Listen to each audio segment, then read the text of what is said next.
आजको यो हाम्रो अरोराको घुमघाम र केही अनुभव म सोध्न गइरहेको छु।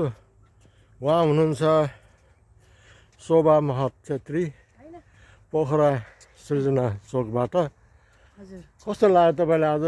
एकदम रमाइलो छ। दाइहरुलाई भेटेको एकदम नेपालमै डुले जस्तो रमाइलो भइरहेछ। त्यति नजिकबाट उहाँले सजिलो अब हजुरहरु जाने बेला नरमाइलो। अब उहाँ हुनुहुन्छ गोर्खा चोक काठमाडौँबाट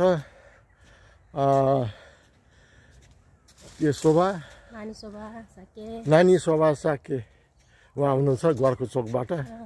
कस्तो लाग्यो नि तपाईँलाई? रमाइलो लाग्यो, साथीहरु सबै मिलेछ, कति रमाइलो लाग्यो है। नेपालमा जस्तै छन्। उहाँहरू हामीसँगको सम्पर्क भएदेखि हिँड्नु भएको रहेछ।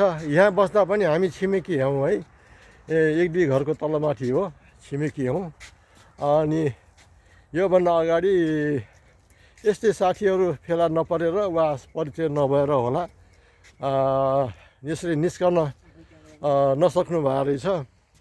अहिले हाम्रो सम्पर्क भइसकेपछि बिहान 5:15 बजे हामी चाहिँ मर्निङ वाकको लागि निस्कने गरेका छौँ।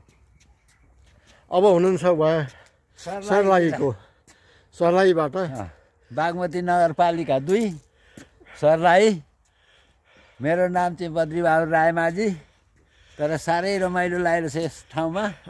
हामी पनि घुम्दै फिर्दै दिदीबहिनीहरूसँग दाजुभाइ सबैजनासँग हाँसी खुसी भएर हिँड्दैछौँ। उहाँले पनि धेरै रमाइलो मान्नु भएको छ। उहाँ हामीसँग नजिकिनु भएको धेरै त भएको छैन, नजिकै हो। ल अब उहाँ हुनुहुन्छ हाम्रो नजिकको पाल्पादेखि नजिकको रूपन्देही पुरानो बजार बुटवलको उपमहानगरपालिका वार्ड नम्बर 1 का बासिन्दा। नाम मेरो चाहिँ उत्तम प्रसाद लिगल। यहाँ आएको पनि चाहिँ 8 महिना हुन लाग्यो।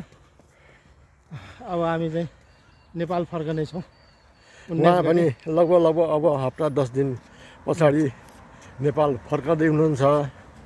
अब भन्नु पर्दाखेरि मेरो हकमा त म पनि अब 4-5 दिन नै बाँकी छ होला यहाँ बस्न। नेपाल फर्कन खोज्दैछौँ, जाँदैछौँ। मलाई त चिन्नु भएकै होला, म अरत साके तानसेनबाट हो। म यहाँ आएर बसेको लगभग 11 महिना बितेको छ। अब यस वर्षको लागि अस्ट्रेलियाको बसाइ हामी यहीँ छुट्याउँदैछौँ। हस्, धन्यवाद।